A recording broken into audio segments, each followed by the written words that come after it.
இராணுவத்துலேருந்து உங்களுக்கு இடம் இல்லைன்ற, வெல் ட்ரெயின்டு டிரான்ஸ்ஜெண்டர் ஆஃபீஸர்ஸ் இருப்பாங்க, நீ தூக்கி அவங்கள வெளியில் போடுற. தனக்கு வாழ்க்கை இல்லைன்னு ஒருத்தனுக்கு தெரிஞ்சு போச்சுன்னா அவன் எந்த எல்லைக்கும் போவான் இல்லையா? அப்போ இந்த அறிவு கூட ஏன் ட்ரம்ப்புக்கு இல்லை? இல்லை, வலதுசாரி தத்துவங்கள் வந்து எந்த அளவுக்கு வந்து மனிதர்களை வந்து பீடைகளாக்குகிறது, முட்டாள்களாக்குகிறது என்பதற்கு உதாரணம். குறிப்பாக இப்போ நம்ம ஊர்லேயே ஒருத்தர் வந்து பார்த்தீங்கன்னா கோமியங்குடியத்தை பற்றி பேசியிருக்காரு. ஆமாம், ஐஐடி ப்ரொஃபஸர் கோமகோடி பேசுறாரு. கேட்டால் வந்து சயின்டிஃபிக் ஸ்டடின்றார். நீ 5 பேப்பர் இருக்கு அப்படின்றாரு. போர்டு எங்கே இருக்கு சொல்லு, ஆதாரத்தோடு சொல்லு. சரி, நீ வந்து எவ்வளோ இது வரைக்கும் எத்தனை தடவை குடிச்சிருக்க, at what interval you are drinking, இது வரைக்கும் எத்தனை தடவை நீ கோமியத்தை மாட்டு மூத்திரத்தை குடிச்சிருக்க, சீரான இடைவெளியில் மாதந்தோறும் எத்தனை முறை குடிக்கிறியா, இல்லை 2 மாதத்துக்கு ஒரு தடவை குடிக்கிறியா, 3 மாதத்துக்கு ஒரு தடவை குடிக்கிறியா, ஐஐடியோட டைரக்டர் வந்து இப்படி பேசுறியா, உனக்கு வெக்கமா இல்லை? சரி, நீ இவ்வளோ பேசுறியா, உனக்கு மனசாட்சி குறைஞ்சபட்சம் அறிவு நேர்மை உனக்கு இருந்ததுன்னா, காமகோடிக்கு அறிவு நேர்மை இருந்ததுன்னா ஆதாரத்தை வை.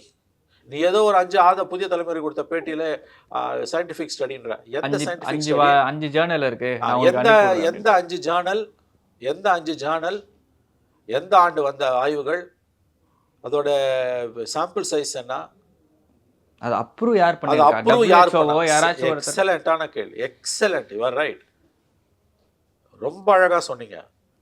அந்த ரிசர்ச்சை யார் அப்ரூவ் பண்ணா? நீ ஒரு ஐஐடி டைரக்டரா இருக்க. ஏன்னா இப்போ ரிசர்ச் ஜேர்னல்னா நான் கோமியத்தை எடுத்து இது பண்ணேன், இதில் இவ்வளோ அமோனியா இருந்துச்சு, இவ்வளோ சோடியம் இருந்துச்சு, இவ்வளோ சால்ட் இருந்துச்சுன்னு சொல்லிட்டு லிஸ்ட் எடுத்து கொடுத்துரு, இது ஜேர்னல் அப்படின்னு சொல்லிட்டு போயிடல. ஆனால் அப்ரூவ் யார் பண்ணா? எந்த ஜேர்னலில் வந்தது? ஜேம்ஸ் அதாவது வந்து அந்த இது இருக்குல்ல, பிரிட்டன்லேயே நம்பர் 1 மெடிக்கல் ஜேர்னல் ஒன்று இருக்குது, அதில் வந்ததா? எதில் வந்தது?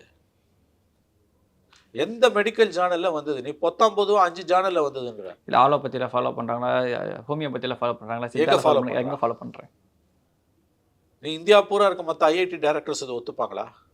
நீ ஐஐடி டைரக்டராக இல்லாமல் ரிசைன் பண்ணிட்டு போய் வந்து ஏதோ மடத்தில் நீ உட்காந்து இந்த பைத்தியகாரத்தனமான பேச்சை பேசுனீங்கன்னா உன்னை யாரும் சீண்ட மாட்டாங்க. ஏதோ பைத்தியம் பிடிச்சி வந்தாலும் எதையோ பேசிட்டு போகிறான்னு. ஐஐடி டைரக்டராக இருந்துட்டு நீ வாய் தவறி பேசணும்னு நினச்சா மறுபடியும் அதை அடுத்த நாள் நீ உறுதிப்படுத்துற. கேட்டால் 5 ஜேர்னல் வந்திருக்குன்னு.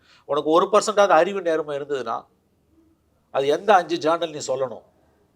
இந்த ஜேர்னல்ல என்ன சொல்லியிருக்காங்க, என்ன சொல்லியிருக்காங்கன்றதையும் நீ சொல்லணும். அந்த சாம்பிள் சைஸ் என்ன, அந்த ஆய்வு கட்டு சொன்னா அழகா சொன்னீங்க. அந்த ரிசர்ச்சை யார் என்டார்ஸ் பண்ணா, யார் அப்ரூவ் பண்ணா அந்த ரிசர்ச்சை? இந்த மாதிரி எதுவுமே இல்லாம